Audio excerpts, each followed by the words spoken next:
Good evening. It's time to call this May 28, 2020 workshop special call board meeting of the Board of Trustees of the San Felipe de Oro CISD to order. This meeting will be conducted by video conference in accordance with the Governor's authorization concerning suspension of certain open meeting law requirements for COVID-19 coronavirus disaster. We will have opening ceremonies, first with a moment of silence, followed by the Pledge of Allegiance. Would everyone please stand? Before we do that, we need to call roll. Yeah, okay. Mr. Oberfeld? Present. Mr. Contreras? You skipped me right there on purpose? Mr. Contreras? Present. Ms. Guanajuato Webb? Present. Ms. Haynes? Here. Mr. Mesa? Here. Mr. Smith? Here. And myself. We have a quorum, sir. Thank you very much. Let the record show that we do have a quorum of board members and that this meeting has been called in accordance with the Open Meetings Act, Texas Government Code, Chapter 551. And now we'll have opening ceremonies, first with a moment of silence, followed by the Pledge of Allegiance. Please stand.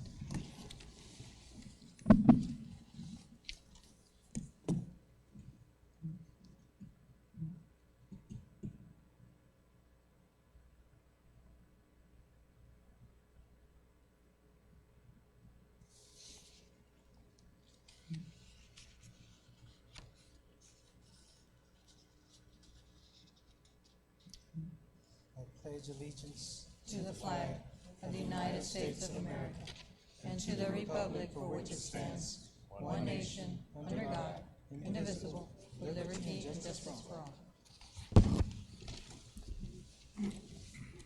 Thank you very much. Again, we have the first part of our meeting is a school board workshop. Item 3A, 2020-2021 calendar options, guidance and planning. Ida Garcia. Good evening, President Mesa, Dr. Rios, members of the board. Tonight, we want to present some guidance that we've been receiving from TEA in reference to calendar changes due to possible resurgence of COVID-19 for the next school year. Our agenda is an introduction, and then TEA guidance, district action steps, and then some things that we need to consider. As far as the introduction and the need for planning, Dr. Rios will speak to that.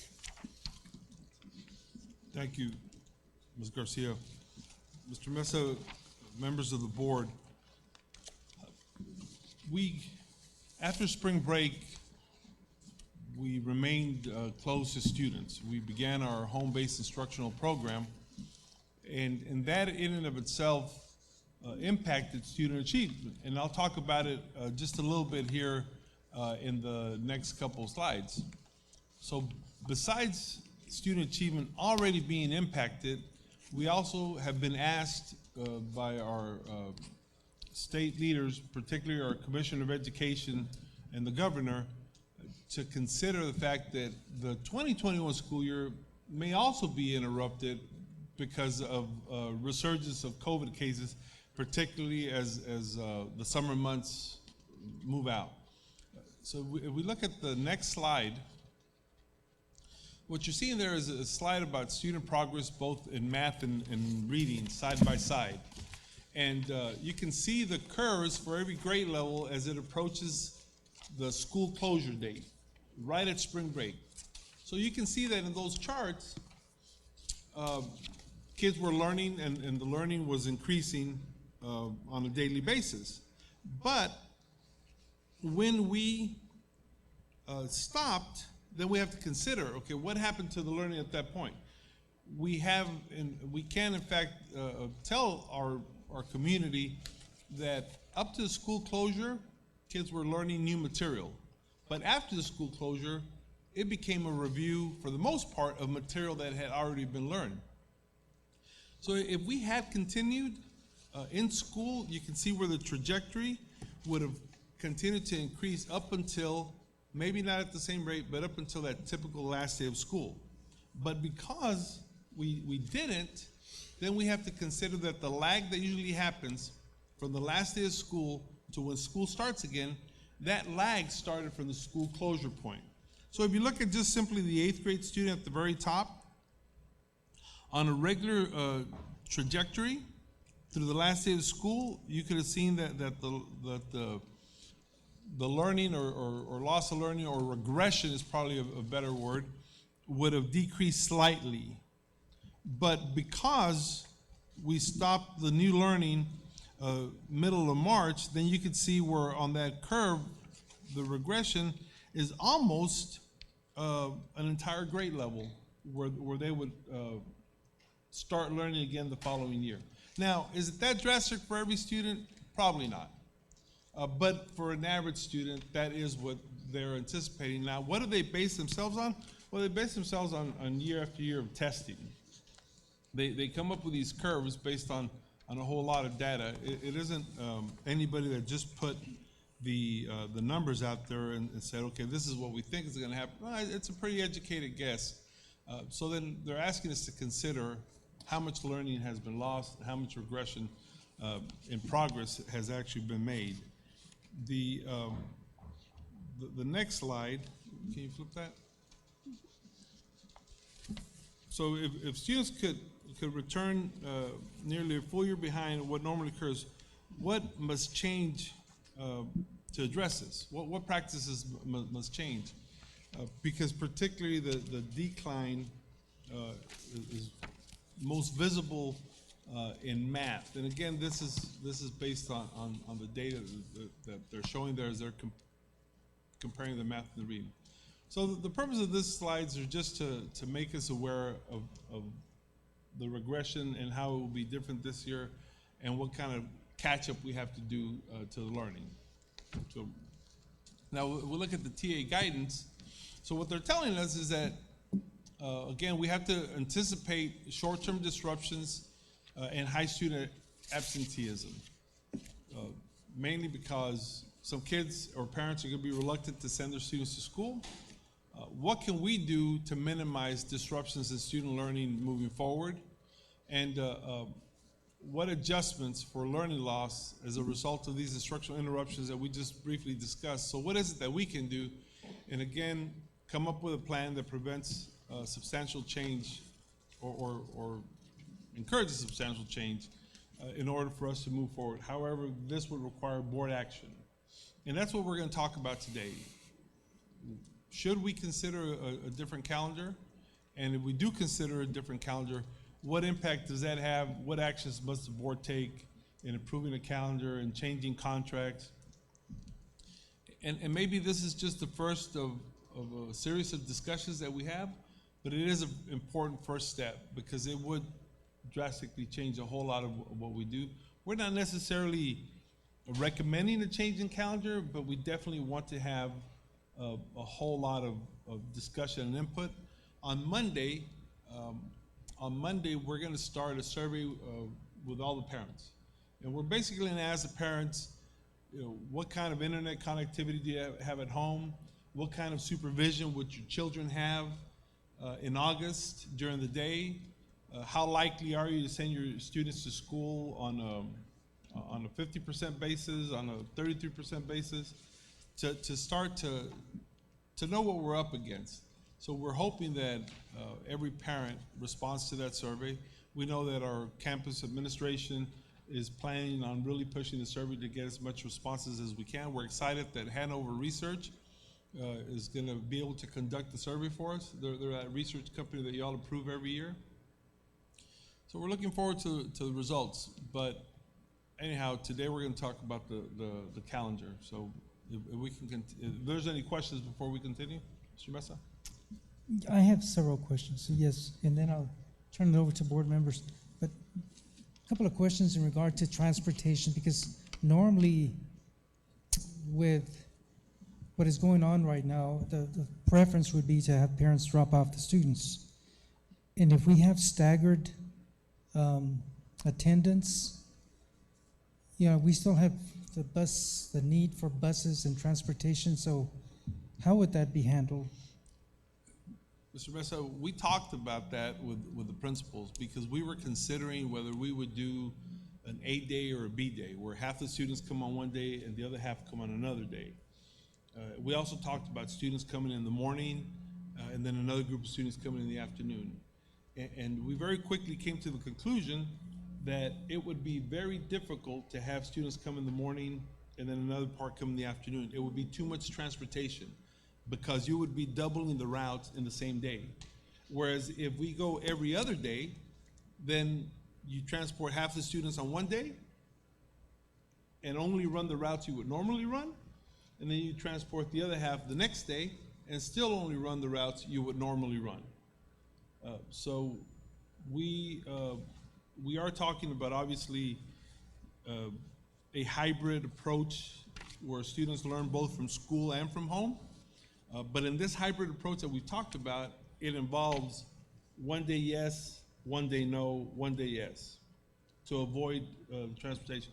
We're also, Chief Maldonado, Mr. Henge, and the Director of Transportation are also considering what would happen within the bus to keep the students safe.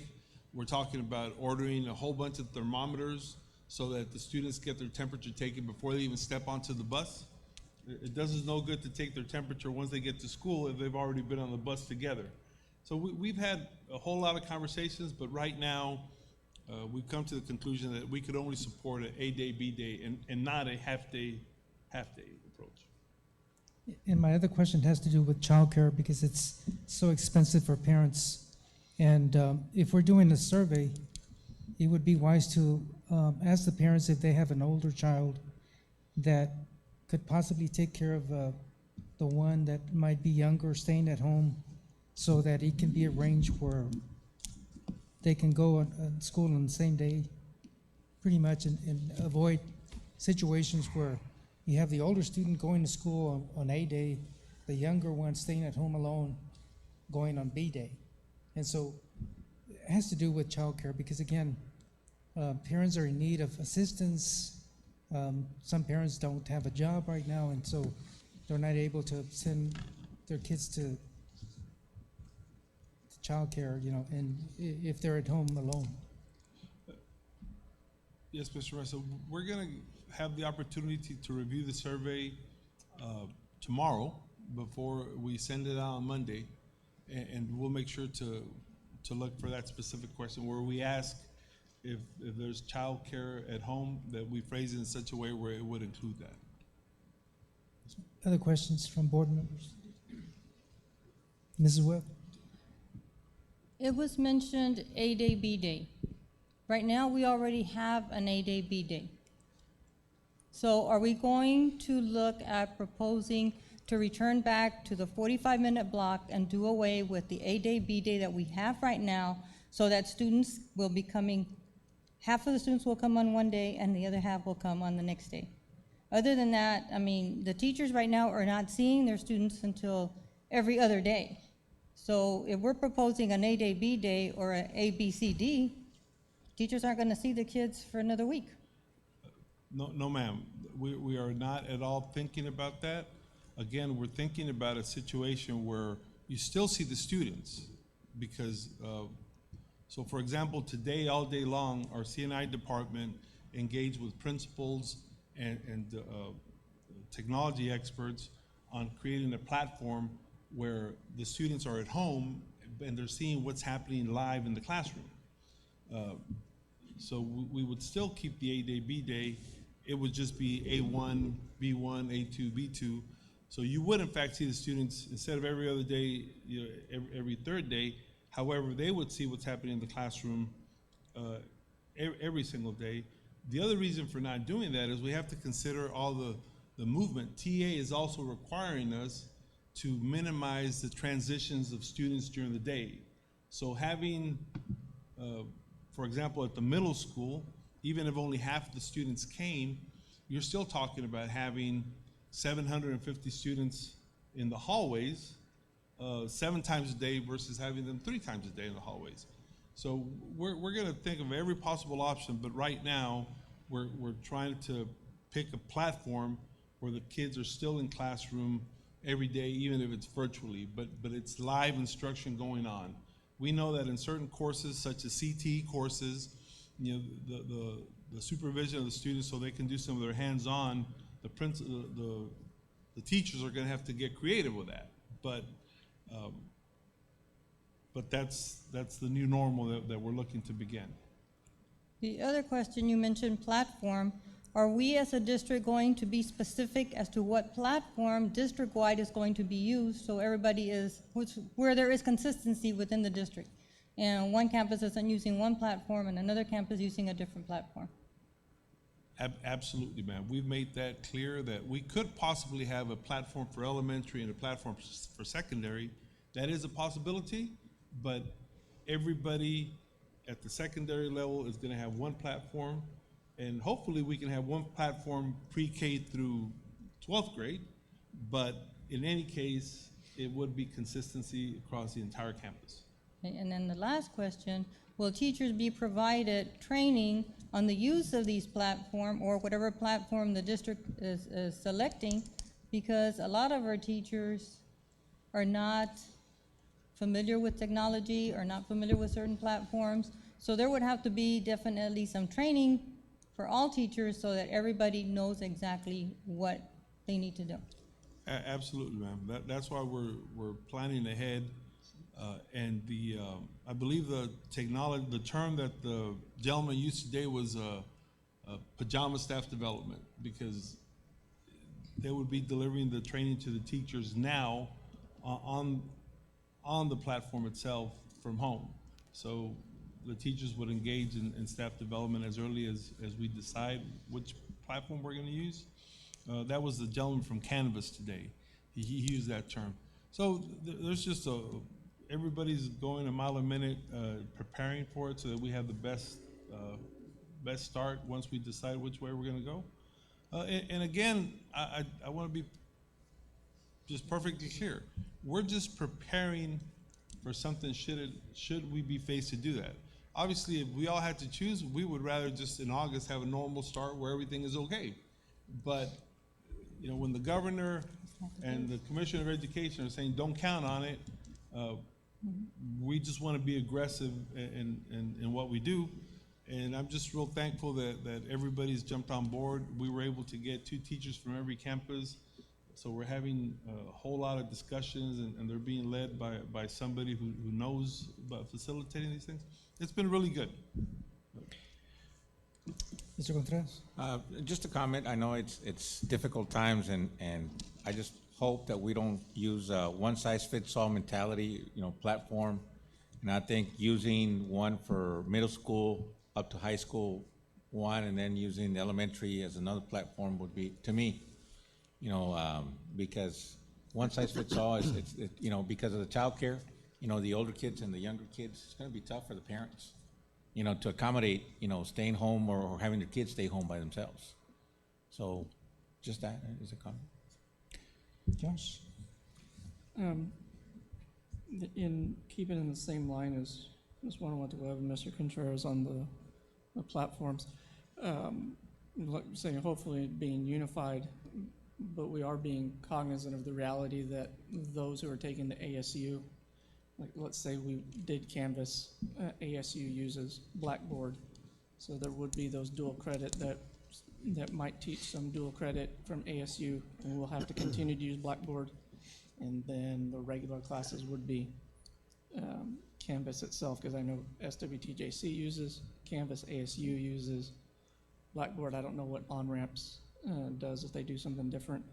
And then the other thing is, I know TEA has said, through the guidance that we've seen, be prepared that there might be shutdowns next year.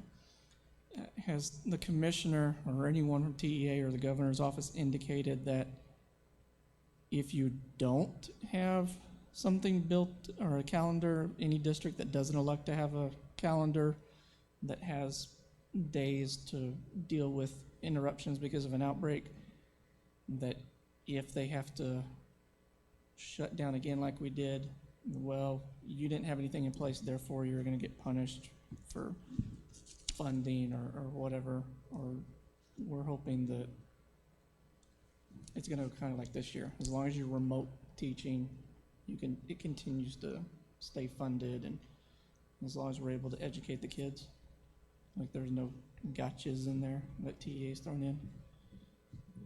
Mr. Overfield, up to this point, that hasn't been the case. And the commission has indicated that they're always going to be working with the schools.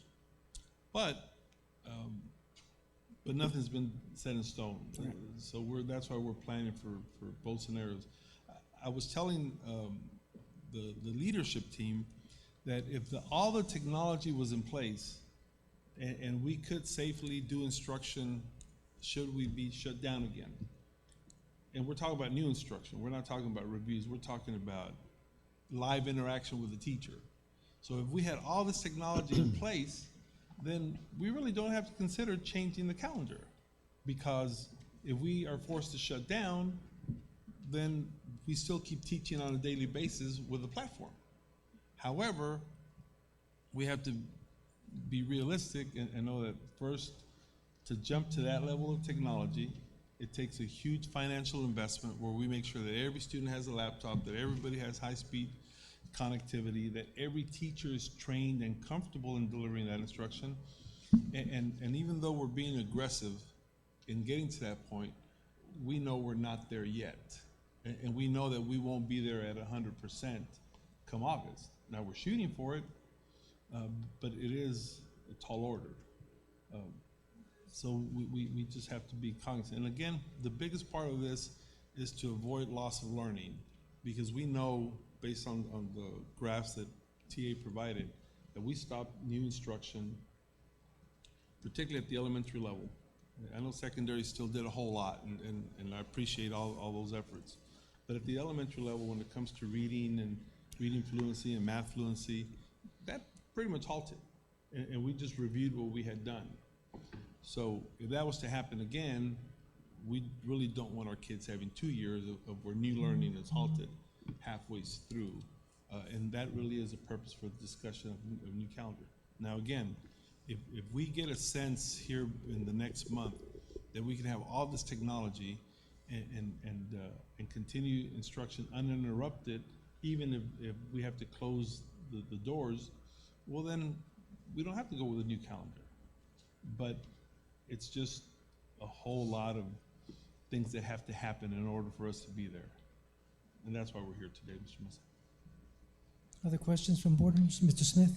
Yeah, and this is more of a clarity thing than anything. I'm a little confused because it seems like you're talking about three things, I guess. You're talking about option A being status quo. We got our calendar, we follow our same plan that we had before we closed the school at spring break, and life is good. And then option B is we come up with, okay, you kids are going to come in every other day or some alternative type of weekly schedule, whatever that is, and then either option A or B has an option C just in case we have a catastrophic need to shut the district down again during the school year. Am I understanding that correctly? Yes, sir. It's between option A and option B that you mentioned, and the potential of adding option C, that adds about 6 different options that could possibly happen. Yeah. So really today, what the purpose of today is just talk about what option C would look like, different calendars, and then we can have that conversation about how they would affect the A or B that you discussed right now. Okay. Or mentioned. Other questions? I wanted to ask about the childcare that you mentioned earlier, sir. What is that, what childcare, what? The kids that are not going to school, the kids that are going to school, or what?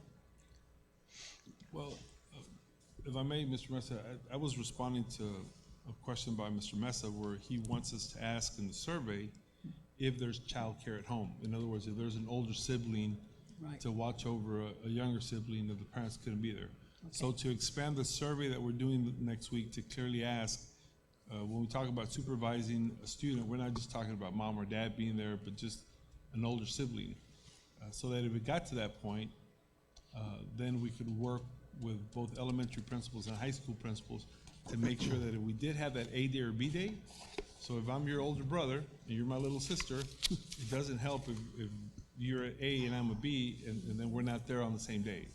And I think that was what Mr. Mesa was Because I was indicating. wondering about, because at the college, they do give, I believe, grants or some kind of, Mr. Rotfeld knows about it, to the students, right, that need childcare services? Yeah, there are some that are available. I know the Uvalde campus actually has its own daycare facility.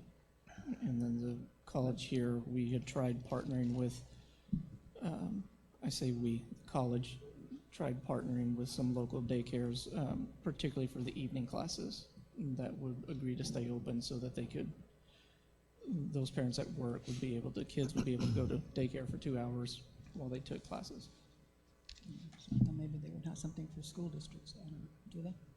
No, ma'am. Right now, what they only have is the pregnancy-related services where they provide daycare if the student is a parent. That's all they have Not right now. even now with this stuff going on?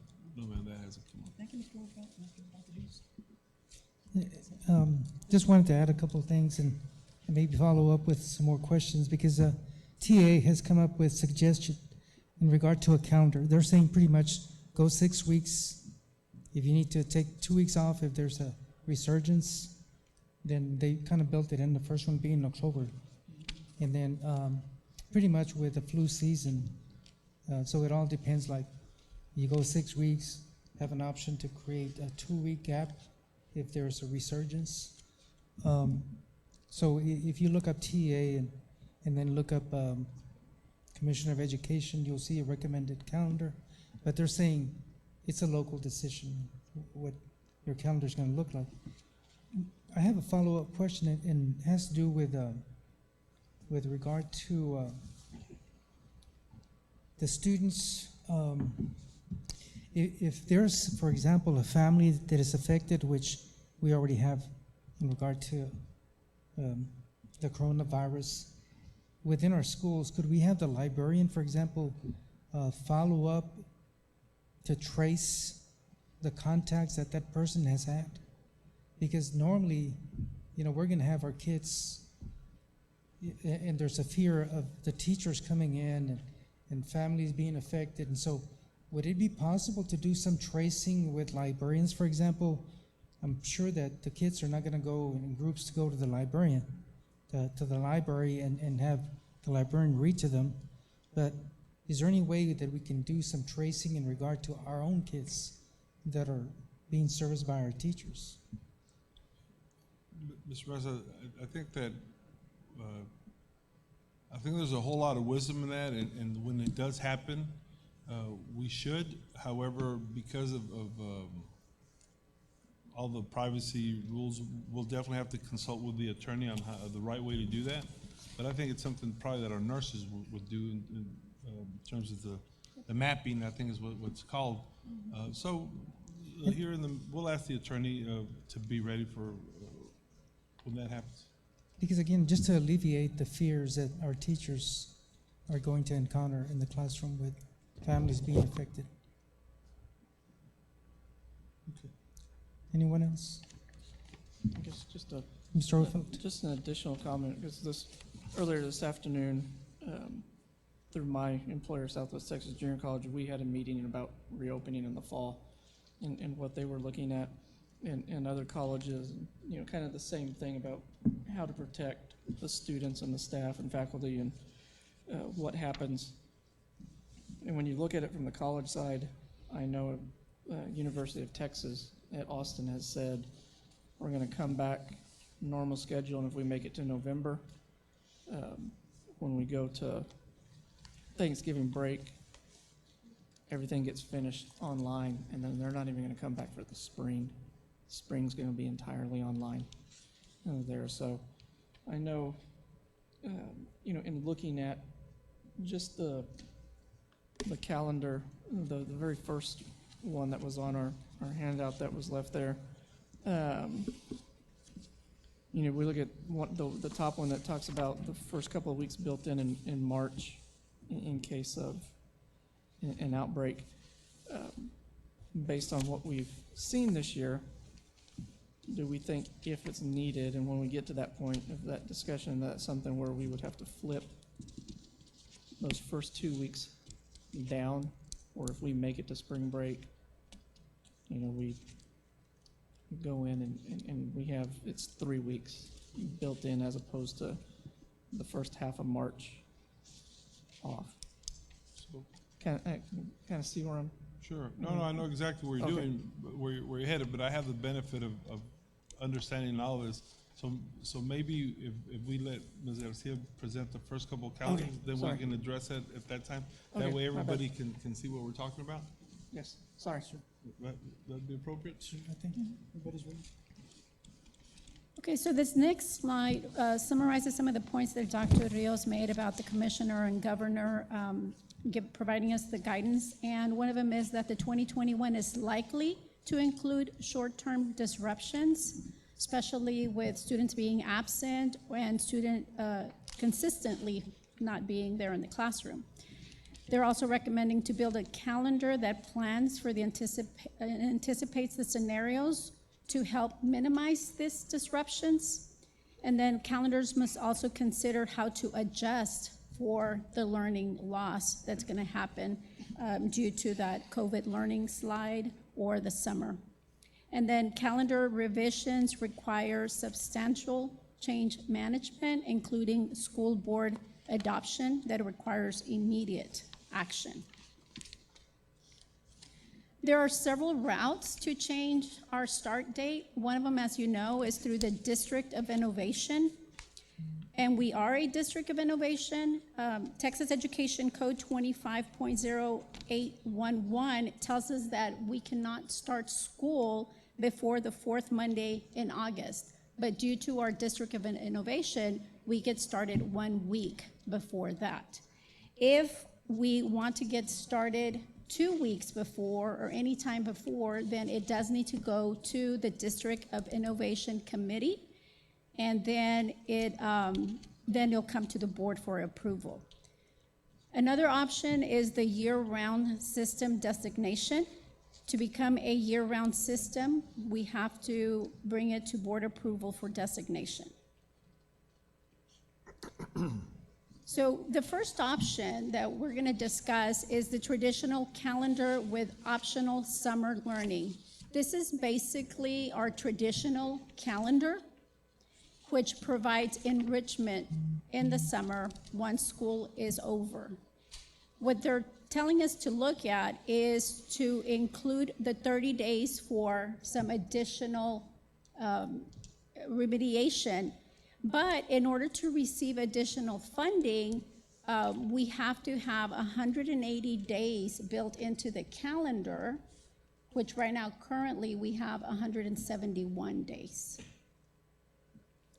The option 2 will be intersessional calendar, and we're going to go over some examples, but this one, it has the 180 days spaced out over the full year with intermittent breaks for targeted remediation with only a subset of students. So those are the ones that are struggling or need that additional support. Then, of course, your option 3 would be a full year redesign of the calendar. Sorry, Uh-huh. Mr. President, can you just go back to the first one, just so that we can, The for first clarity slide? purposes, no, Oh. the one with the options. Okay. So on option 1, Ms. Garcia, just for clarity, because I know that we're streaming live and we want everyone to know what we're talking about. Right now, our students come to school 171 days. Right. So option 1 is asking for our students to attend 180 days. It's not providing leeway for waiver days for staff development or anything like that, correct? So you're correct. So then we would limit, if we were to go with option 1, we would limit the staff development days and maybe extend a day or two beyond what's our normal closing day so that we can get the 180 days, You are correct. okay? So we're talking about the same calendar. We're just talking about limiting staff development days, no waivers for staff development, and then coming about another 3 extra days to make sure we get those 180 days. Right. But that allows us to add 30 days in the summer to get additional funding. Incidentally, we've done the math, and the additional funding would be enough. It's not a moneymaker. It would just be enough to pay the teachers that would work those 30 days and to provide for the additional expenses. Okay. Okay. I just want to make sure we clarified that point. Thank you. So an intersessional calendar includes longer breaks dispersed throughout the year that provide that flexibility in case we do have a resurgence. So what the change would look like in these calendars would be, as we mentioned earlier, an earlier start date or longer breaks, or even a later end date. It would build in a remote learning time and staggered in-person attendance. Recommend a 6 weeks of intersession breaks, like Mr. Mesa was mentioning, and addition to a regular calendar that can be used, as we mentioned, for remediation, acceleration, enrichment, breaks required due to the resurgence of COVID, and bad weather day makeup days. On this slide right here, the guidance that we're receiving from TEA lets us know that the districts that are considering an intersession calendar next year can design a calendar with or without the benefit of additional days school year funding. Those are the 30 days that Dr. Rios was mentioning. Districts should modify these options based on local content. And I'm just gonna go to this slide here so that we can look at what House Bill 3 additional days for elementary. And again, this is just for elementary that would qualify for these extra 30 days additional funding. So the half-day formula funding for school systems that want to add instructional days beyond a minimum 180 days, up to 210 days, to any of their elementary schools. And the graph here shows you the minimum is 180 days, and then you have those extra 30 additional days, which we would receive half-day formula funding. So once we discuss that, then we can go back to this slide and talk about the 3 options. There's the traditional calendar, which has the 75,600 required minutes that every school calendar must have, no additional days, so then the funding would be our normal funding. If we approve an option with intersessional calendars without the additional day school year, then we still have to have the 75,600 minute calendar with intersessional breaks. We don't have to add those additional 30 days, and then the funding would be the same. But if we go with a calendar that has intersessional with the additional day school year funding, then we would be required to have 75,600 minutes with the intersessional breaks, 180 days, and make up the 30 ADSY days. These additional days would be up to 30 for grades pre-K through 5th and normal funding, and then you would get half-day funding for those additional days. One thing that it helps with the 180 extra or days instead of the 171 that we have right now is that you can have a different start and end time. So since we're not going to have that many RTI days anymore, then the students can leave or end the day a little bit earlier. The teachers can stay and do some of their training or grade papers or things that they need to accomplish during that day. So the students can end a little bit earlier because now we're going to school, or the kids are going 180 days, and that will make up for the 75,600 minutes. So House Bill 3 statute requires participating districts to meet both the 75,600 minutes and the 180 days of instruction. And this is where we were mentioning that it does not include waiver days. So we cannot add waiver days. The kids have to be in school for the 180 days.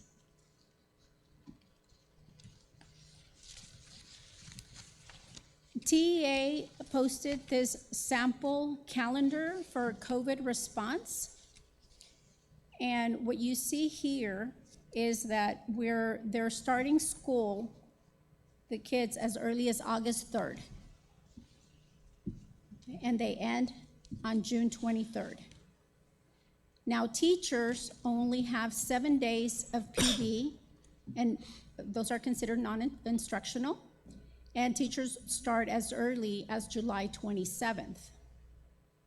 Then they have 51 school breaks, again, for the possible resurgence. Instructional days in the fall semester is 87, and instructional days in the spring is 93, which is all the ones that are not highlighted. In October, you see that August, we said school starts on the 3rd, then there's no breaks. In September, there's a holiday and a PD day. October, no breaks. November, there's a holiday there on the 11th, and then there's 2 weeks built. So you have your Christmas break and then an additional week built in case resurgence of COVID-19. In December and January, there's the 2 weeks for Christmas, and then there's an additional 2 weeks built during that time in case we need to close earlier and then use those days. February, just a holiday. March, it extends it. And then April, there's only one holiday. May, one holiday, and then school ends on the 23rd. So there's a lot of built-in time there in case we do need to close. The second calendar is also, I'm sorry. Just to make sure that everybody's on track, I don't know if there's any questions on this particular calendar before we move on to the next one. I had a question in regard to the green days. If they're not needed, we would have to stick with a calendar like that? They're built in to this calendar. Yes, sir. Once we adopt this calendar, We stick with the days that are in green, we're staying home. Teachers are staying home and students are staying home. Parents can plan around this type of calendar. This would be the official calendar. And I think this is the one that maybe Mr. Overfeld, was this the one you're talking about flipping? Yes, sir. Yeah, when you, the March 1st through the 12th is based on the data that we saw this go around. Everything happened right after spring break. However, the more I think about it, starting in November, we do start to get into flu season. And that's when they're kind of predicting the second wave anyway. So it starts to line up, but I didn't know if once, as Mr. Messa just asked, once adopted, we can't, if we're good at the end of February, we can't come in and say we're gonna flip in case we need to, or, we're locked in once we do it essentially. I think that because we're tying teachers to it, we would have to stick with the calendar that's adopted once it's adopted and we start the school year. Okay. I have questions, but later on. I'll wait till the whole thing. So this next calendar here is also a sample that was provided by TEA, and this is with intercessions and the additional day funding for pre-K through 5th. So this one, it would start, there's the 180 days of regular instruction, 30 days of intercession that are built in within the year, 7 professional development, 26 school breaks, and 87 days in the fall semester and 93 in the spring semester. Again, the teachers would start on July the 27th, kids August the 3rd. Then there's a PD day, a holiday. Then in October, they come in all month. November, here is where they have this intercession. So this would be for our elementary students, if we would want to bring some back because we noticed that they needed remediation, then they would come back. We would hire teachers to work during that week, since they're scheduled to be off, to come and work that extra week. And then they would only work that week. Then we would have the holiday here for Thanksgiving. Then in December, there's the 2 weeks for Christmas break, but then they have these 2 weeks built in for intercessions. February, Staff Development Day, and a holiday. March, there's our spring break, and then there's 2 weeks of intercession, one before and one after. April, there's only one holiday. May, one holiday, and then this school ends on June the 23rd. So, Mr. Mesa, so this calendar that she just shared, that's up on the screen right now, it's the exact same calendar as the first one we viewed, except that some teachers and some students don't take off all the holidays or all the intercession. And that doesn't mean that it's half of the kids or 25%. It's just students that are selected to come. It's also optional for the parents. So if the teacher or the principal say, Ms. Rios, Carlos has to come, well, Carlos doesn't have to come because it is optional for the students. But we would hope that they would come to get the remediation.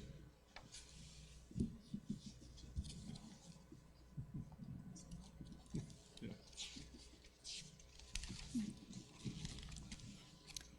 Then the next calendar is a copy of our currently adopted calendar that was approved by the board on March the 23rd, I believe. Then based on the COVID response calendar, what we did is we just mirrored their calendar to ours to see what that would look like.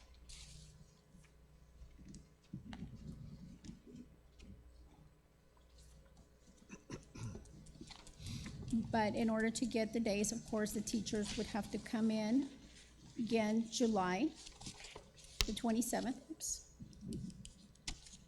July the 27th. And then school would start on the 3rd. Then the holidays. So it pretty much mirrors the holidays that we had already approved, but we went ahead and added those intercessions. And then school would end, though, here on May the 31st, and then we would continue with those 30 days of remediation for our pre-K through 5th grade. We also looked at some samples that TEA had on their website, and this one is from Clint ISD. On this one, it shows here that the teachers would end up working 189 days, so we would have to remove the August 7th workday and an additional staff development day to bring it down to 187 days, because usually our teachers work 187 days. So on this one, they're starting a little bit later. So our new teacher training would be August the 3rd through the 7th. And then staff development week would start on the 10th. And then our students would start on the 17th. Then in March, there's 1 week, the week of spring break, and then 1 week, I'm sorry, I'm going down to September here. September, we have the one holiday. October, there's only 1 week built in for intercession. In November, there's the holiday for Thanksgiving. December, the holidays for Christmas. So again, if you see this, it mirrors a lot what ours looks like. There's not that many built-in intercessions into this calendar. Then in March, there is one right before spring break. In April, there's only the 2 holidays. In May, there's 1 holiday. And then in June, there is 2 weeks of intercessions there, and then school would end on June 30th. So it's a combination of our calendar with built-in intercessions, so we start basically at the same time, but we end a little bit later.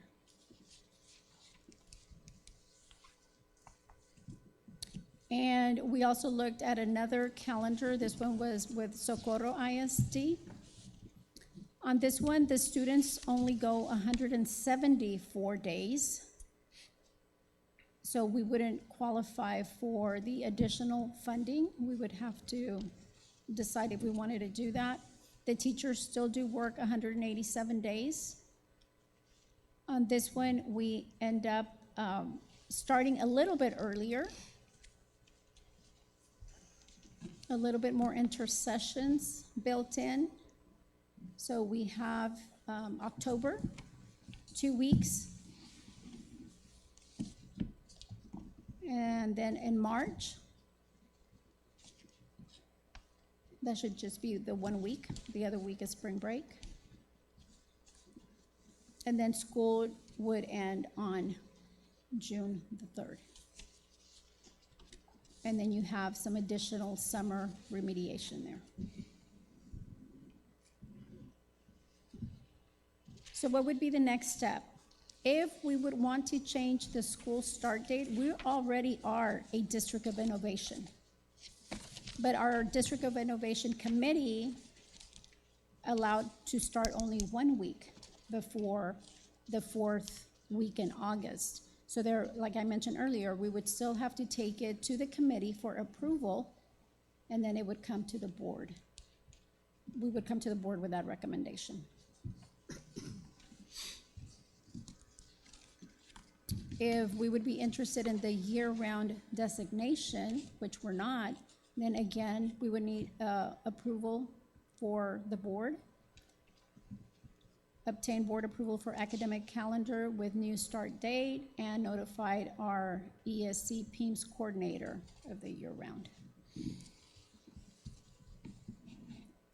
So finally, some things that we need to consider, again, is do we want to go with those 30 extra days for the additional funding? And then adjustments to the proposed budget. So if not, are we gonna continue with that? Plan for that resurgence, and then the contracts, our teacher contracts. Right now, go ahead, Doctor. No, I was gonna wait till you finished, and then Okay. I wanted to make a comment. I'm sorry. For our teacher contracts, they're a 10-month contract. So basically, we start in August, so we have to finish by May, first week in June. But if we're gonna start any earlier, then we do have to either amend our teacher contracts, because even though our teachers have been working 187 days, if we start in July, it's gonna be more than the 10 months that our contracts state.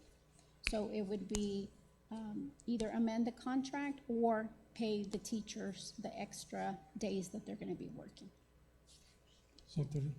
Mr. Ressa, before we engage in the conversation, I wanted to make it abundantly clear that the Commissioner of Education, and I'll say that he's probably the most instructional-based commissioner we've had in a super long time, and he's really focused on the learning. The main drive for the commissioner and his staff on pushing for these calendars has to do with learning. It absolutely 100% has to do with learning. The commissioner wants us to think a whole lot about what they're calling the COVID slide. The fact that our students have regressed much more than they would have regressed last year, and we have to anticipate that there's going to be another interruption to learning. And even if there isn't an interruption to learning, because we're doing the A-Day, B-Day component, that in itself isn't as much learning as would otherwise happen in a face-to-face setting. So he's talking about, look, students are already behind. Students will probably be further behind because of another resurgence, and when you do a hybrid approach to teaching and learning, kids aren't gonna gain as much. So the main purpose about this has to do with learning and helping the kids catch up.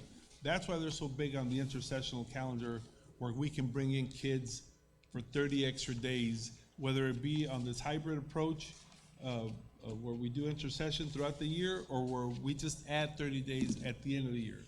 That's the push in itself. It has to do with teaching and learning. Obviously, it has all kinds of implications for everything else, but that's how they framed all 100% of the discussions.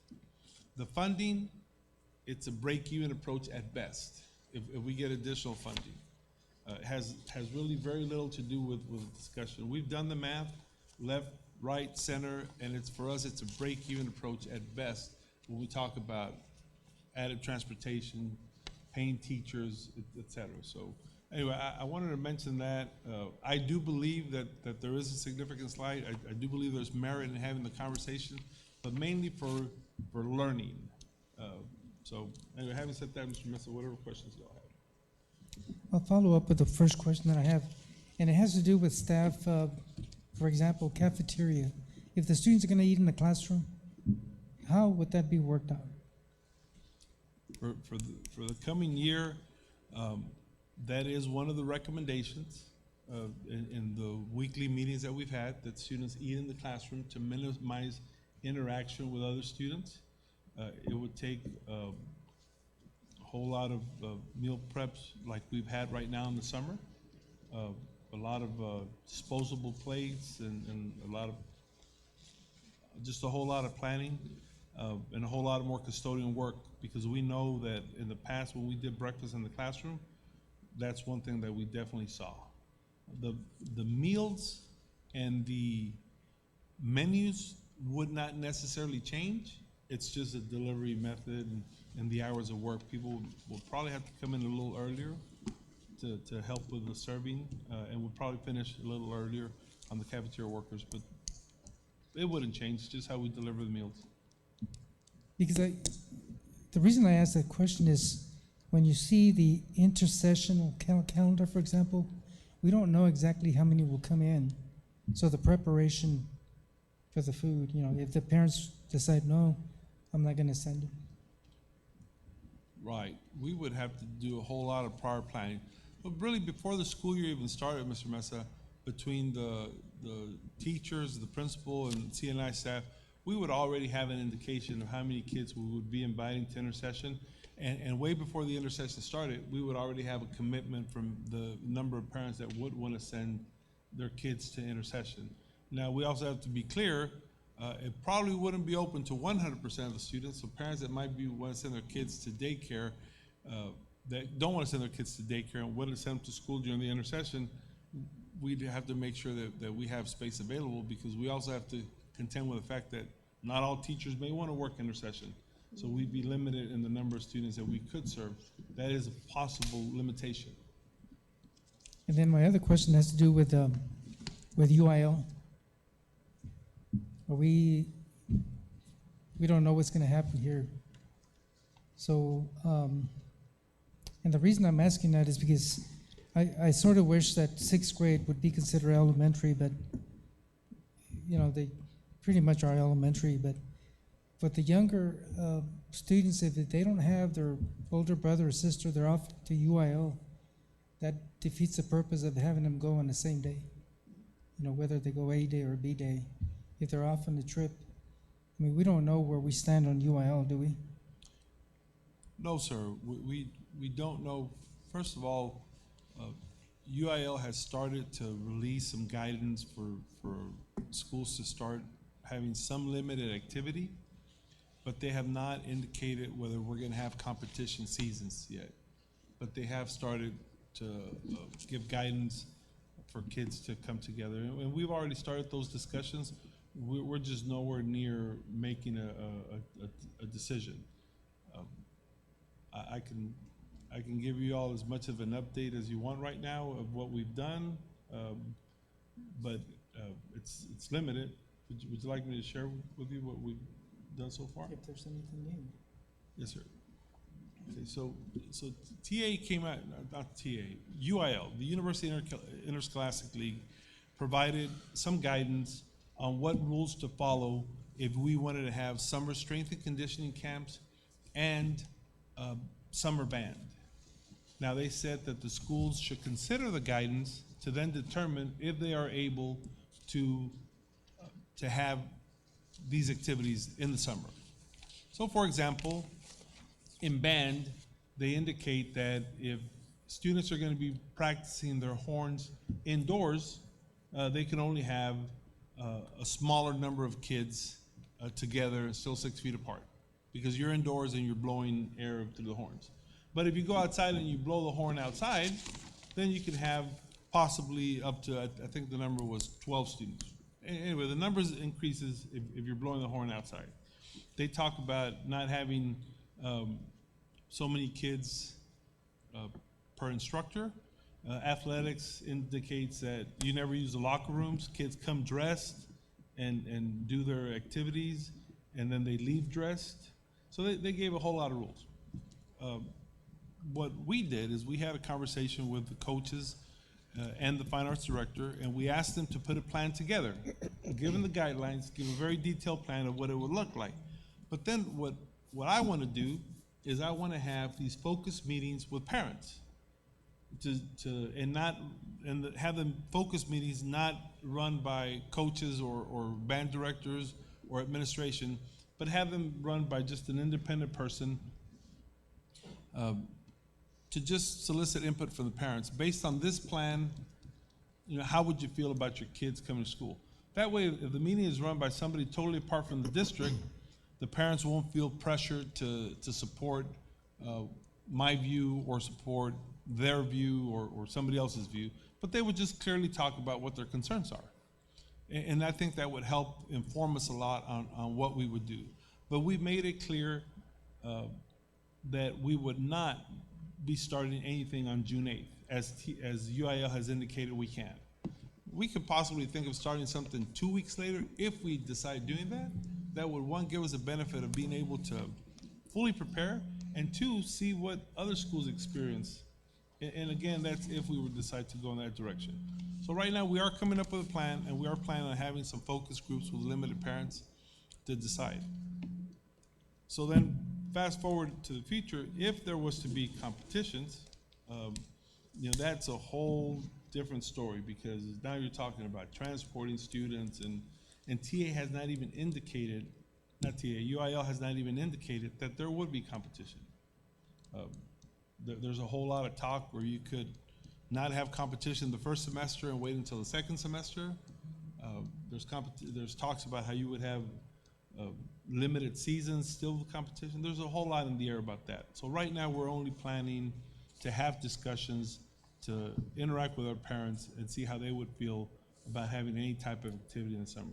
My biggest fear is that there would be some people that would be very energized about having, and then everybody else would feel obligated or pressured to attend. And then we create a situation where something happens and parents say, well, I really didn't want my kid to participate. So I don't want to be the enemy of having anything. I just want to facilitate a whole lot of parent dialogue so that it can inform us on what recommendation we need to make. Any other questions from board members? Again, this is a discussion item. Mr. Contreras? Well, it's a comment, discussion, and I might lose all respect from you guys from what I'm about to say, but how can, and it goes along to what you said about the commissioner, Dr. Rios, how can we gauge the loss of learning all this time that our students have been out? I mean, there's really no gauge to how much they've lost and they've regressed from spring break to now. And I see these calendars, and these calendars are still trying to follow what we used to feel was normal, and that's a spring break, and that's the normal holiday breaks. So when we build a calendar, when we hit that first break in November, do we have a goal or a set instruction target where we want, let's say our first grader, they start in August and they go on vacation in November. do we have a target for that, where we want that first grader to be as far as learning? You know? So when we're building this calendar, you know, there is no target or goal where we want them to be, whether it's our first grader, the sixth grader, or that senior, where do they want them to be in November? Because if there is a certain resurgence, well, here we go, we're gonna be off for 3 weeks, because we're still following what we used to feel was a normal break for a holiday. So, in fact, I asked Josh, why can't we shorten those holidays? You know, shorten the spring break, shorten the Thanksgiving break, only to minimize, of course, the travel, and two, you know, hit our targets as far as instruction for those kids to be further along than what they were if we were to take the normal breaks or even longer breaks.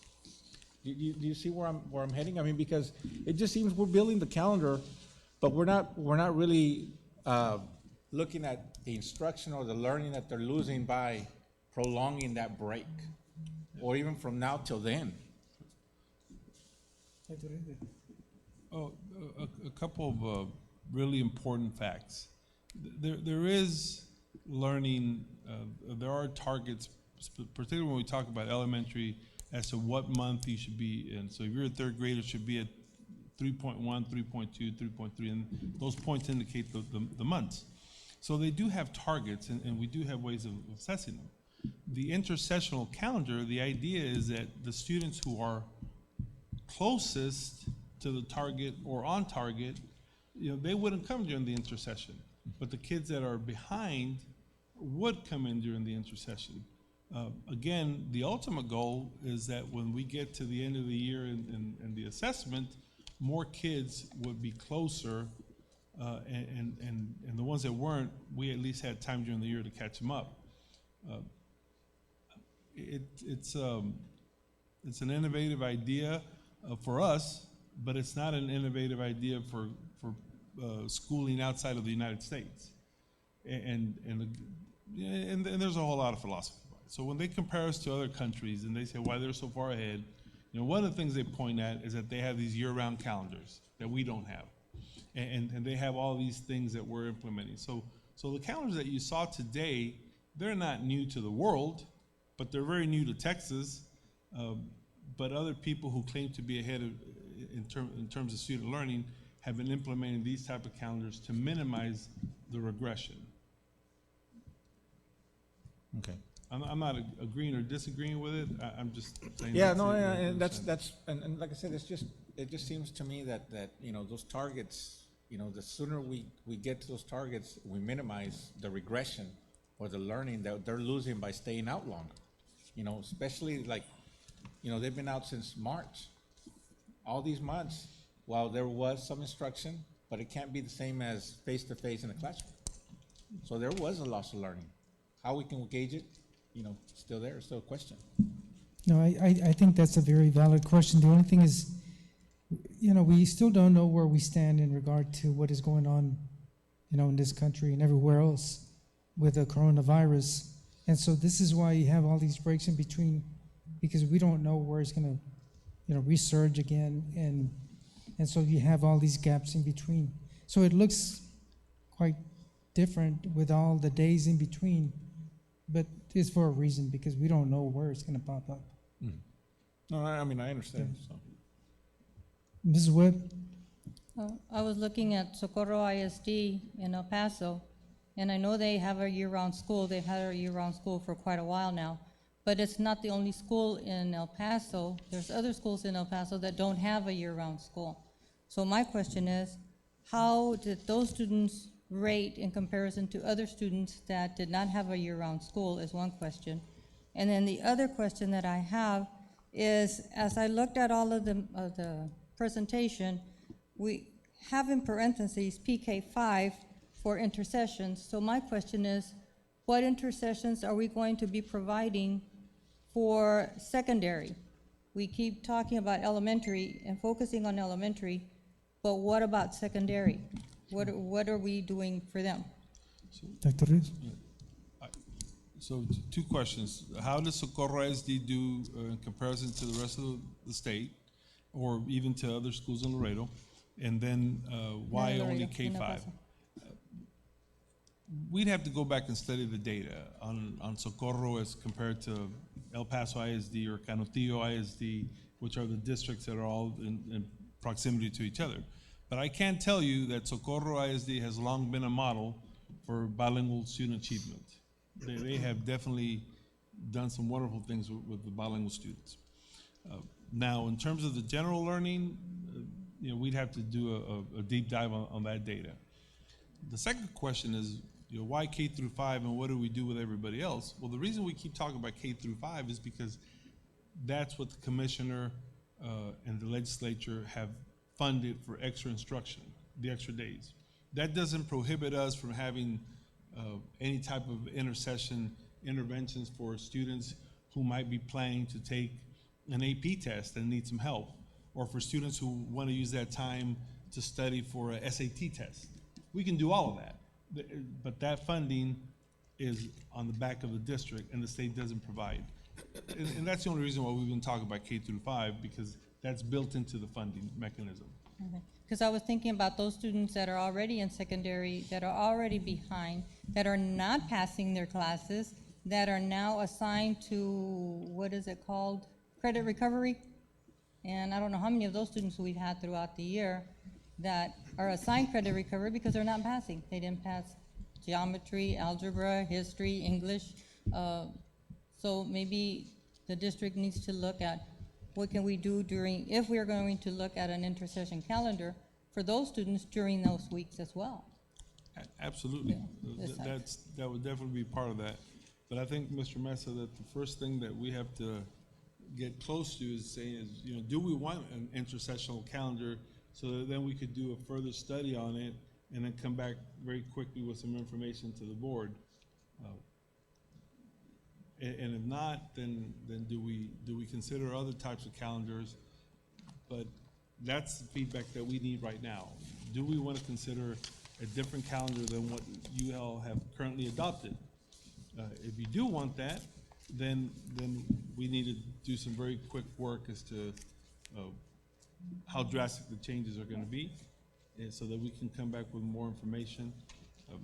As far as a recommendation from administration, we could do that, but we would kind of hope that y'all would comment on the merits that you see, and not so that we can reflect your wishes.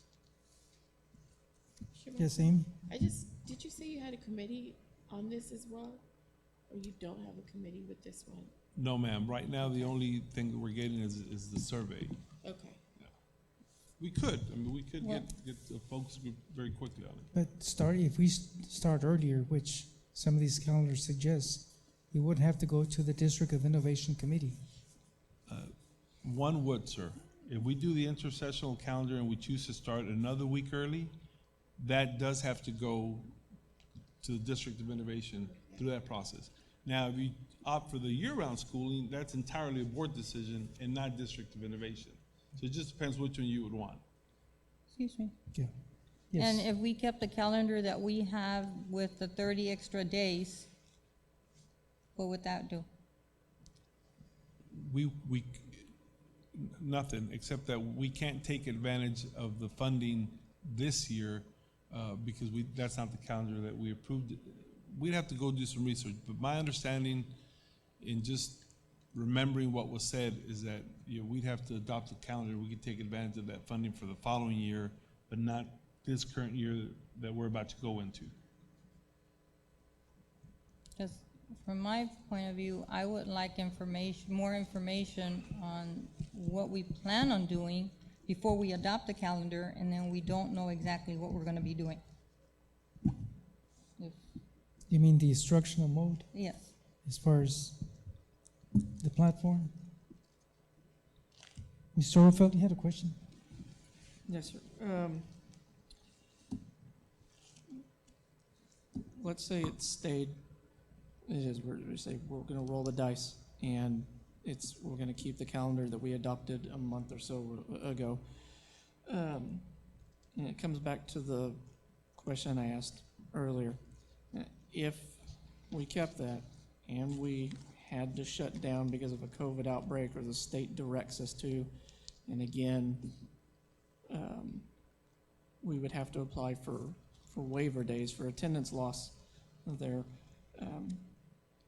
Can the board get an update from administration for that, or something that administration can get from TEA that says if you keep the same calendar but have to shut down, you won't be penalized if you have to do waiver days, or you will lose funding if you go in and shut down and because you didn't adopt a calendar that had intersessional or extra in it. That's what I'm just worried about. Since they're pushing that. So if admin could get us something back, directly asking the commissioner's office or something, that would be good. I know I'd appreciate it. And then secondly, kind of mentioned the urgency there, because even though the state's slowly opening up, and there are some who are making plans for the summer, when do we have to make the decision on if we want to go to one of the new calendars? That way we can be sure all our teachers know y'all got to be back at this time. So what would be the deadline to hit that? Okay, a couple of comments. First, the commissioner has indicated that in any case, they would work with schools on funding. I don't see a situation where the commissioner would say, you have the chance to approve a calendar and you didn't, so now we're going to penalize you. He has directly said that they would work with us. There isn't, of course, this is just verbal commitments, but he said they were going to work with us in any case. I would also just say that this conversation that we're having right now, I mean, y'all need to be applauded for it, because I guarantee you that the majority of districts out there, they're not having these conversations. They're just, like you said, Mr. Ofer, they're going to roll the dice. So I don't see a situation where we would be penalized. Where we would be penalized is a year from now when accountability comes back in and our kids didn't catch up, then we would be penalized because of all the loss of learning. And then there's going to be kids that they're not going to be able to perform, and accountability is not going to be where it needs to be. That would be the penalty. What I would just tell the board is that if the board said, no, let's stay with the calendar that we're at right now, that's fine. I would just ask the board well in advance, we really need to make a commitment financially, and we would make that recommendation, to do as much as we can on the electronic platforms. Buying the platform, providing a whole lot of staff development over summer, dipping into fund balance if we need to buy a whole lot more devices, pay for a lot more staff development, and be very aggressive so that when kids do have to stay home, if this happens, then let's say that we may not be ready to go full-fledged with a whole lot of technology come August, but by the time this resurgence happens in late October or November, most of our technology is in place, so that we don't slide that much further. So I know it's a long answer, so we shouldn't expect a financial penalty. We can expect an academic penalty, but if we choose to leave the calendar, I would just ask the board in advance. We have to make a financial commitment to buy as much electronic devices, as many platforms, and a whole lot of staff development to make sure that we're as ready as we can possibly be. I just want to make a comment, and there's 3 advantages of going into intersessional calendar, and that would be, we've lost a lot of instructional days. So that's one. We're building in 30 additional days. 2, the fear of the unknown, where this virus is going to continue or stop, it's not going to go away. 3, there's additional funding that comes in. Teachers would be gaining that benefit of 30 additional days, and TA would provide that funding for us. But more importantly, as Dr. Rios mentioned, Commissioner Mike Morath was the TASB director. He was a trustee in the Dallas Independent School District. He's doing this recommendation for a reason. And that's for gaining ground that we lost in regarding to closing down schools with the instruction. So those additional days are needed. For the ones that need it, it's built in for the calendar. The ones that don't need it, if they need to stay home if they're sick or family member, it's built in for that. So there's 3 advantages of doing the intersessional calendar with 30 additional days. Because we do get the funding, there's a break for the students and for everyone in case there's an outbreak. And then those students that need the additional days of instruction, it's there built in for them as well. So that's what I favor. Yeah, Yes. well, I mean, from my perspective, and I don't discount that at all, but and I'm not saying this is Dr. Rios' recommendation, but what he just spoke about, and that it would be keep the calendar as is, go spend the money for the preparation, get our staff development prepared for it if it occurred. I think that'd be the way to go, is prepare that way in the case it occurs. Likely, I don't know what likely means. I don't know if that's a 10% opportunity or a 20% opportunity, so the word likely throws me off. I don't know how to gauge that.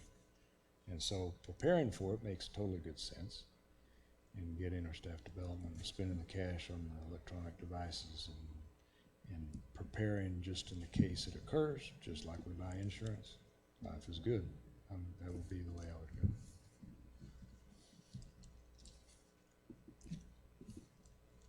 Mr. Overfeld? Just to go back, when would we have to make the decision to be able to? I think that decision, Mr. Overfelt, needs to be made yesterday, and probably if we waited till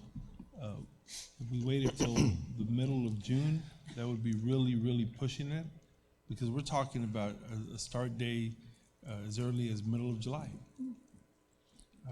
So, of course, these are just recommendations here. If we were doing an intersessional calendar, we can come up with our own intersessional calendar. We don't have to follow the guidelines these are just samples that they provided. But I would say if we waited any more than the middle of June, it'd be pushing it. I wouldn't recommend that we do it if we wait any longer than that.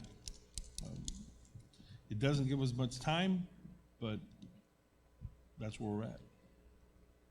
Very good. And like Mr. Messer was saying about the intersessional and liking the idea, I want to be very clear that I want to make sure that we're doing everything to protect staff and students there, because bringing 10,500 students back into the system with everything that's going on is going to be a big task. And I know I said it last meeting, and I'll say it again. I'd rather err on the side of caution and be criticized for overreacting than having to all of a sudden do something there. So, thank you. I agree with what Mr. Mesa was saying and what Josh was saying, and also Mr. Smith and Dr. Rios.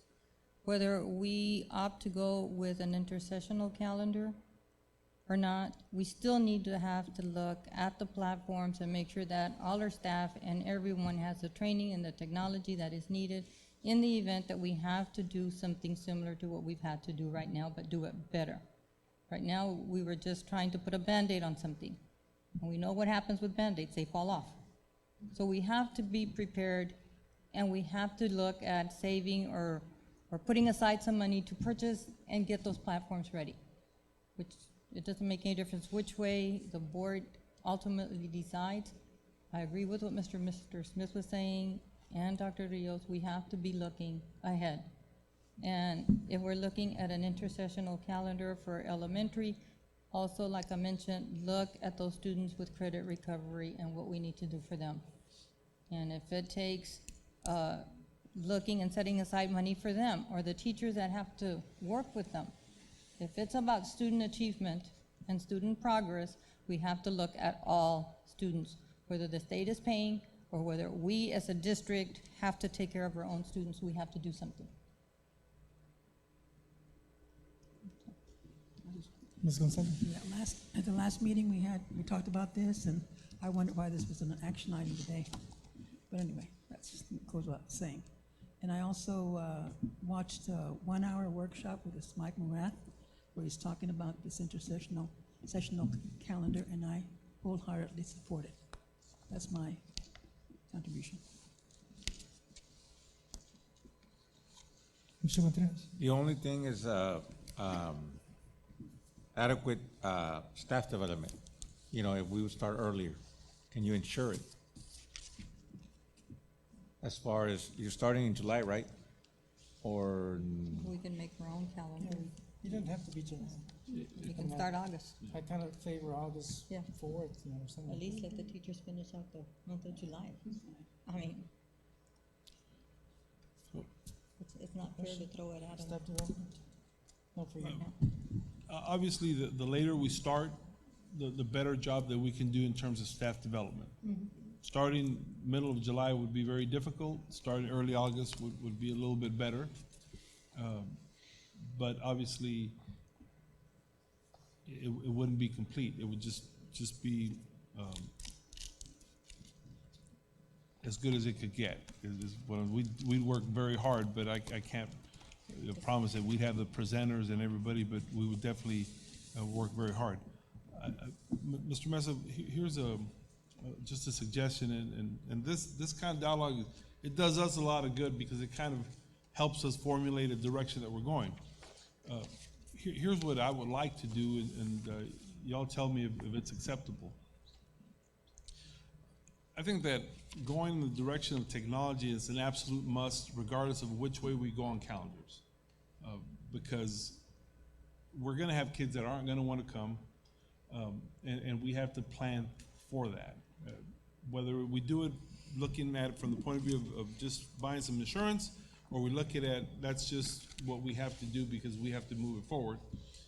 So I want to just continue as aggressively as we have in trying to pick a platform and coming up with a budget on how to increase what we're doing. And that means a whole lot of things to work on that budget, and we have some ideas. Okay?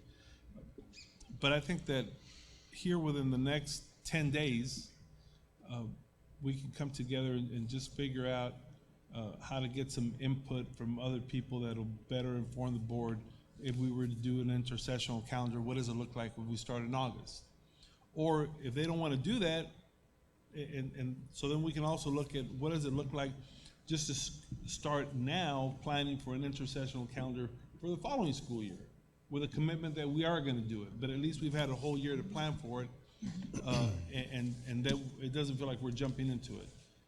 And that way we can come back to the board and say, you know, we definitely recommend we do an intersessional calendar now, or we definitely recommend we do one later. But I think that if we have 10 days, we can work really hard to get as much input and then bring some concrete recommendations.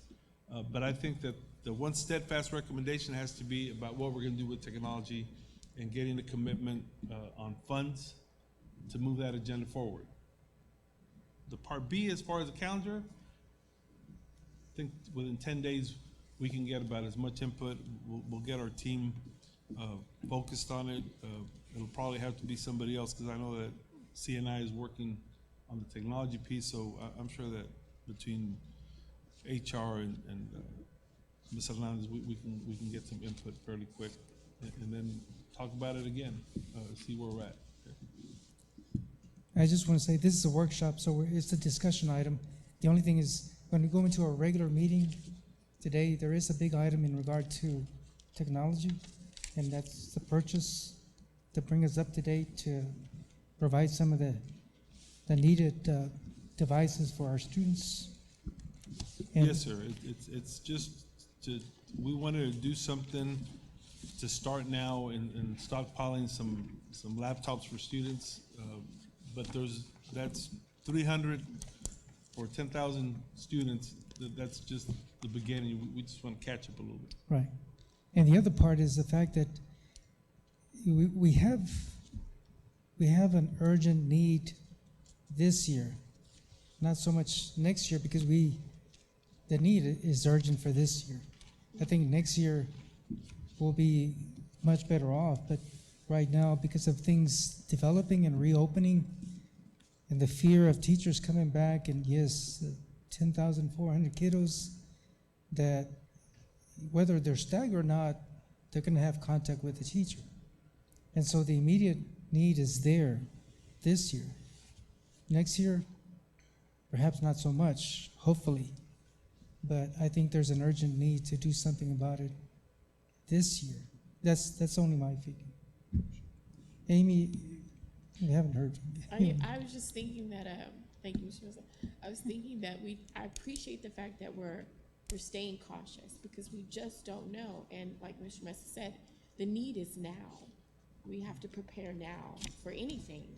And I'm probably a little bit paranoid, but I just feel like we need to be cautious. We do. And I appreciate the fact that we're doing this and we're talking about this because it is a lot of kids, and a lot of teachers, staff.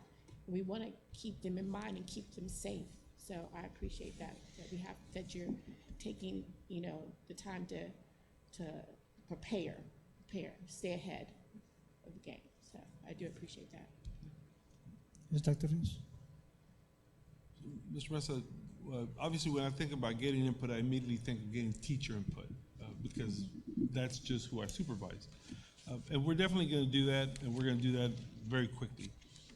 We're also going to figure out here within the next 2 days how to get other input from parents and maybe even community members. And we're going to take care of that. But I would also invite board members, if you have anybody who wants to be part of these focus conversations, they're going to be short, they're going to probably be via Zoom. But if you have anybody that you'd like to recommend to participate at, whether it be from a parent perspective or community perspective, so we welcome that. We'll reach out to you in the next couple of days to see if you have any recommendations that we can include in some of this dialogue so that we can come back with some more advice to this group. I applaud administration again for allowing this conversation to happen because it's something so important. And I'll just say it, teachers are passionate about teaching and being with their kids. I think I've gotten more cautious response from husbands, wives that, are not the teachers, but the other part, that says, I'm afraid for my wife to go and have all these kids in class. And so we're having to explain, like, oh, they're not going to have all 30 of them, 25 of them. It'll be half of them. But still, the fear is there from spouses. But we'll continue the conversation. Anyone else? Okay, we're going to adjourn this workshop, and we'll continue with the rest of our meeting after a while. Thank you. Thank you. Okay, good evening. We've adjourned our workshop and we're starting our regular meeting. Again, this is May 28, 2020. We're going into administration. The first item that we have is 11A, consideration to approve a proposed resolution regarding property value for the 2020 or 2020-2022 TASB advocacy agenda. Sandra Hernandez. Good evening, Mr. Mesa, Dr. Rios, and members of the board. I am here this evening to present to you a consideration to approve the proposed resolution regarding property values for the 2020-2022 TASB advocacy agenda. If you recall, during our regular board meeting on the 18th, we did present a resolution, a proposed resolution.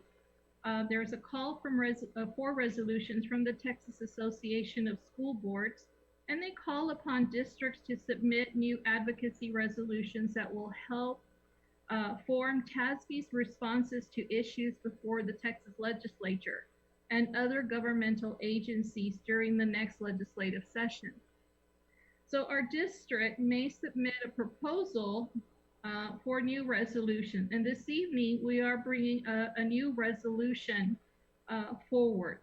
And at this time, I will ask I will read what the recommendation or proposed resolution is, and then I'll pass it over to Mr. Mesa, who can share some information regarding that. So the proposed resolution that is being recommended to the board for approval is that TASB advocates for legislation that will freeze the 2019 property values until 2022. And this is a freeze for 2 years. And I'll allow Mr. Mesa at this time to read those statement of reasons. Just want to thank Sandra again for doing the work that is needed again to urge legislators to do something about this. The COVID-19 global pandemic has negatively impacted the local economy and the housing market. If you've opened up your property values, proposed values for the following year, they've increased by a large amount. Normally it's small, but at this point, we have not looked at the proposed property values for the coming year. They're substantial. And I'm talking about an average about $10,000 from what I personally have seen. Property, my house, it's 10,000 or above proposed value going up for the following year. Texans are facing job loss, unemployment percentage are going up, and all these costs that are associated with this coronavirus. Again, it just makes a lot of sense for us to urge legislation that will help everyone that is under different circumstances. And again, this is an amount that is huge. There's an unemployment rate that is the biggest that I've ever seen. Many families struggle to pay their taxes. And again, with so many of them losing a salary, either a husband, wife, or both, the increased appraisal values on their homes could be potentially result in delinquencies, and then the loss of property, and then the house is going up for auction. The loss of revenue resulting from delinquent taxes could adversely affect school funding as well in future years. And as I mentioned before, I think this is going to be not only for the following year, but it'll be 2 or 3 years from now that is going to affect funding in all kinds of ways. By freezing property values for the 2019 rate for 2 years would provide significant relief for families who are currently struggling as a result of COVID-19. It would provide sufficient time for the economy to recover and would prevent a negative impact to future school funding. So I'm urging again that we pass this resolution. And again, resolutions, there's a timeline to turning resolutions. They go before the delegate assembly, and then CASB works on advocating for legislation that will support these resolutions so that we can have a positive impact for our families and everyone in our surrounding district and the city of Del Rio. So again, I thank Sandra for preparing this. Sandra, could you read the recommendation again, please? Yes, sir. It is the recommendation of the Board of Trustees to approve the proposed resolution regarding property values for the 2020 to 2022 TASB advocacy agenda and submit the proposal to TASB Governmental Relations as presented. Thank you very much. You've heard the recommendation from the administration. I'll entertain a motion for approval. Mr. Orfeld, seconded by Amy Haynes. All those in favor, Mr. Contreras? In favor, myself in favor, Yana Gonzalez in favor, Amy Haynes in favor, Mrs. Webb in favor, Mr. Orfeld in favor. Passes unanimously. Again, just want to say that Mr. Kent Smith left the meeting, so there's 6 of us. This motion has been approved. Thank you, sir. Have a good evening. Thank you. Go to item 13, technology and operations. 13A, consideration to approve contract over $5,000 with Carrillo and Associates Incorporated in the amount not to exceed $14,950. Funding source, general fund, for the void exploration for the new campus. Les Hengate. Mr. Mesa, I'll be making the recommendations on the remaining items. Okay. I'd like to share with the Board of Trustees that we all know that the initial land acquisition deal with the Amistad Development and Burke Properties did not occur. Since then, we negotiated a contract with Burke Properties alone for the property for the construction of the new elementary. Today, I'm glad to report that this very day, we signed a contract and we provided a check for the earnest money and are now ready to move to closing. But before we close, we do have to have another void exploration to make sure that it's a geological study. And Carrillo and Associates have agreed to come back and help us with that. So we'd like to make that recommendation, Mr. Mesa. Okay. I think everyone understands that initially we had one parcel of property and then we decided to go with a different parcel of property. So that study was done in the initial property and has not done with this new section of property that we're purchasing. Any questions before we get a recommendation, please, sir? Thank you, sir. It is a recommendation of the administration that the Board of Trustees approves for the superintendent to sign a contract for services with Carrillo and Associates Incorporated in the amount of $14,950. Thank you, sir. You've heard the recommendation from the administration. Motion for approval from Mrs. Webb, seconded by Mr. Contreras. All those in favor, Mr. Contreras? In favor, myself in favor, Diana Gonzalez. In favor, Amy Haynes. In favor, Mrs. Webb. In favor, Mr. Overflow. In favor. 6 favors. Again, we have Mr. Smith, the salad. So again, passes unanimously with 6 votes. We go on to item 13B, consideration to approve purchase order over $25,000 with Weaver Technologies, LLC, in the amount not to exceed $159,300.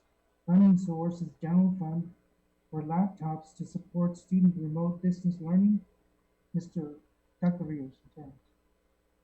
Yes, sir. Mr. President, as discussed earlier during the workshop, the district is trying to acquire as many electronic devices as possible to prepare us for distance learning this coming year. This is probably the first order of many. However, we wanted to be cautious with the funds before we know how we're going to end the year. So at this time, we'd like to buy 300 laptops to start preparing for next year. I think everyone understands that these are very much needed items for continuing distance learning. And so I think all of us are very much interested in regarding to expanding the opportunities they give for our students in regard to this platform of learning. Any questions from board members? You've heard the recommendation. Dr. Rios? It is a recommendation of the administration that the Board of Trustees approve the purchase order over $25,000 to Weaver Technologies LLC in the amount of $159,300. Okay, you've heard the recommendation. Is there a motion for approval? Mr. Overfeld, seconded by Mr. Contreras. All those in favor, Mr. Contreras?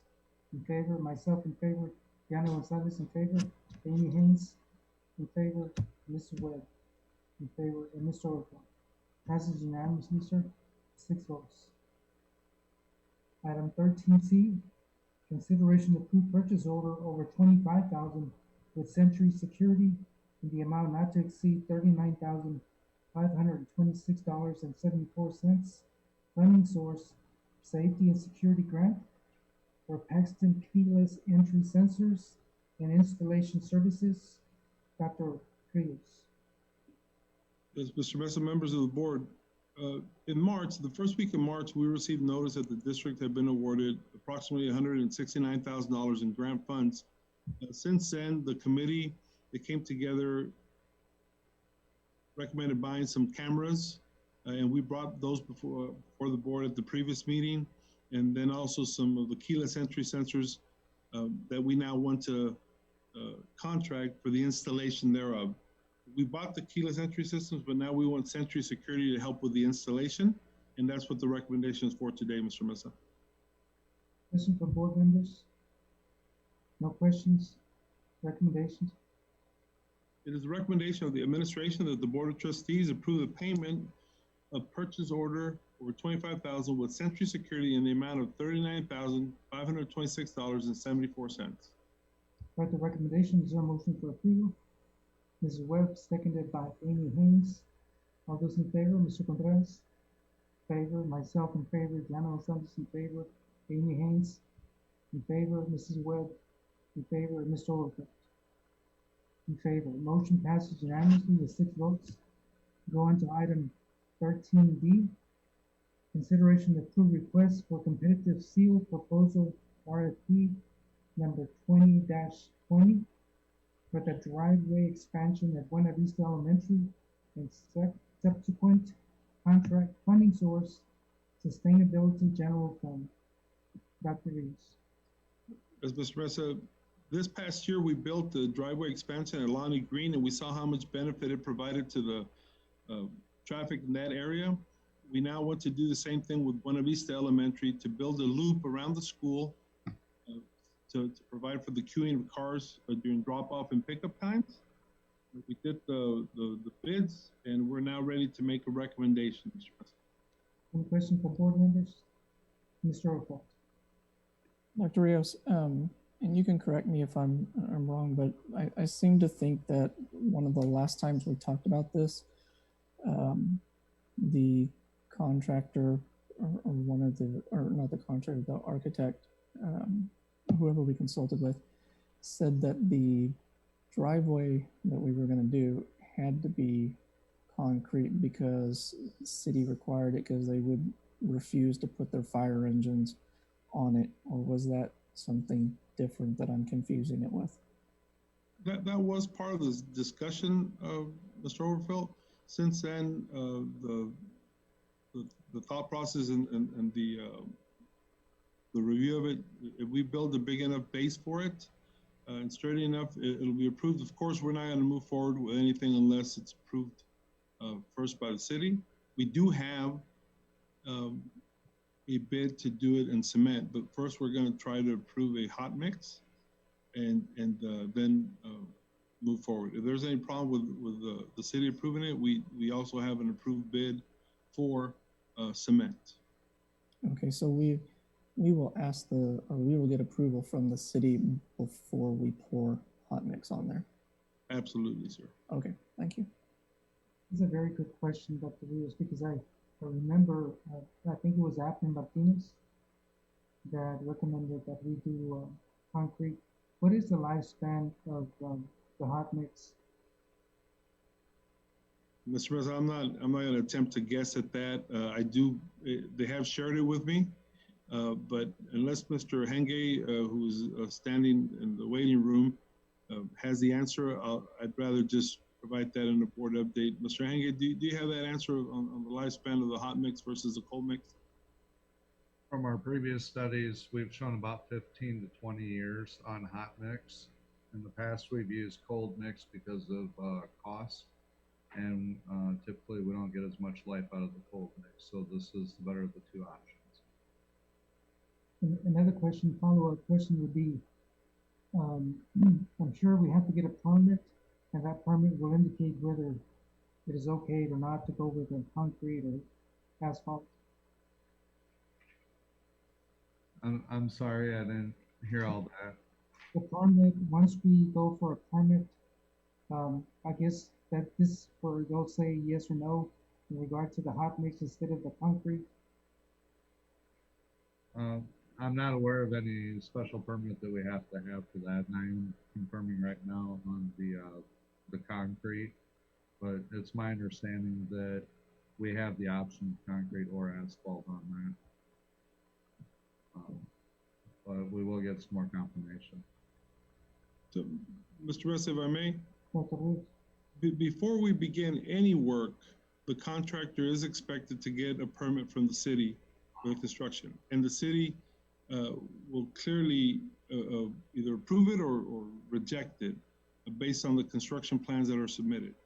So we will before we do any work whatsoever, that permit must first be approved. Okay. Because again, I think all of us understand that, you know, when you look at the backside of that campus, the elevation of the surrounding property is way high. And so there's a lot of runoff that goes to the back. Over the years, we developed a channel to divert some of that water around the campus. And so this is why originally it was proposed that it be done in concrete. And I know Ms. Orfeld asked the question because it was presented that way with, again, Admiral Martinez. But our indication, we'll wait for the permit requirements. And we'll indicate whether we come back with that or not. Correct, sir? Because it'll be, right now, it's one cost for the asphalt hot mix, and it'll be a totally different cost with, so we're approving right now that it be done with the asphalt mix, hot mix. Dr. Rios?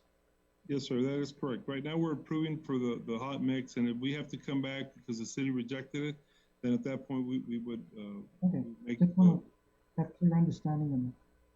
Okay. Any questions from other board members? Hearing none, the recommendation from the administration, please.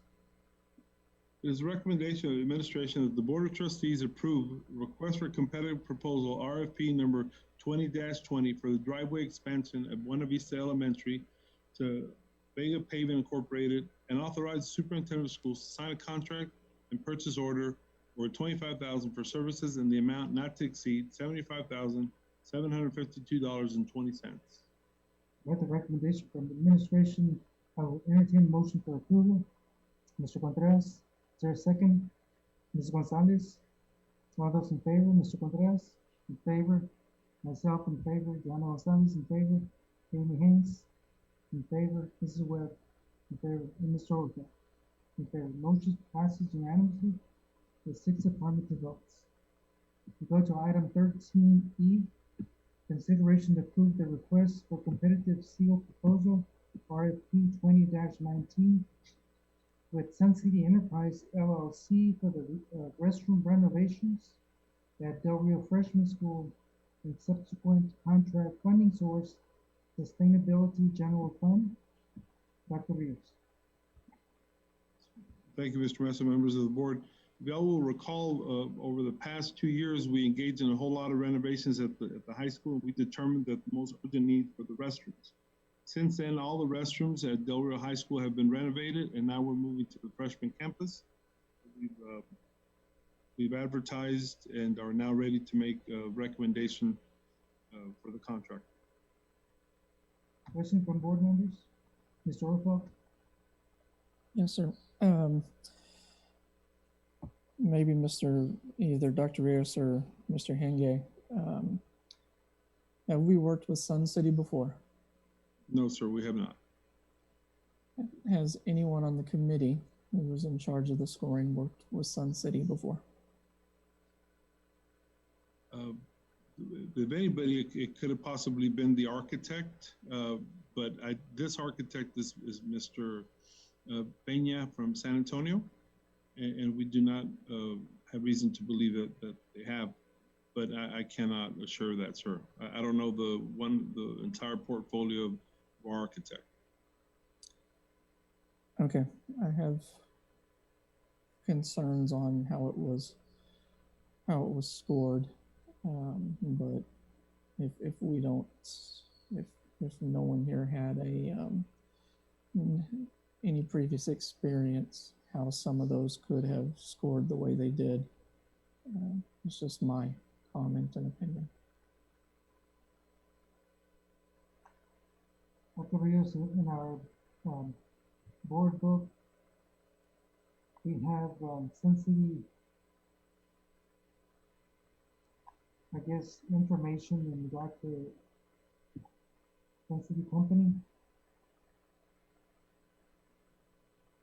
guess some of the work that they've done, is that what we have on, it says general contractors, Sun City Enterprise. They participated in some of these projects like Glass Elementary School, Eagle Pass, renovations to Gilly, Kitty Hall, renovations of the United Medical Center, Eagle Pass, window replacement project, Housing Authority. Does everyone see that? It's toward the end of our board book, board agenda.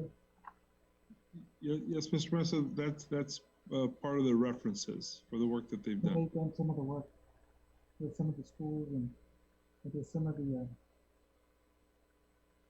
Housing Authority and other organizations in the surrounding areas. But I guess there is a question in regard to, I guess they were the lowest bidder, Mr. Henge. Mr. Mesa, they were in fact the lowest bidder, but that wasn't the only thing that was considered in the scoring system. Okay, but they received the high score. Yes, sir. Anyone else? Mr. Oka, was that okay with you? I know which way I'm going to vote on it because I have some reservations about the way the score sheets reflect some stuff for someone that we've never worked with. I think it would be recommended that we have the score card, provided along with these materials for projects of this nature. Yeah. But Mr. Mesa, in the previous board update on Friday, I can call it up and share the screen, but we did share how they were scored. Okay, maybe I missed that. Okay. Everyone ready for the question? Dr. Rios, would you read the recommendation? Yes, sir. There's a recommendation of the administration that the Board of Trustees approve request for competitive seal proposal RFP number 20-19 for the restroom renovations at Del Rio Freshman to Sun City Enterprises LLC and authorize the superintendent of schools to sign a contract and purchase order over $25,000 for services and the amount not to exceed $675,000. With the recommendation from the administration, is there a motion for approval? Ms. Gonzalez, seconded by Mrs. Webb. All those in favor, Mr. Contreras? Negative? In favor, Diana Gonzalez? In favor, Amy Haynes? In favor, Mrs. Webb? In favor, Ms. Orfeld? Okay. We have 4 affirmative and 2 negatives, so motion passes. There being no other items on the agenda, is there a motion for adjournment? Mr. Contreras, seconded by Amy Haynes. All those in favor, Mr. Contreras? In favor, myself in favor, Diana Gonzalez. In favor, Amy Haynes. In favor, Mrs. Webb. In favor, Mr. Orfeld. We are adjourned. Thank you, everyone, and have a good night.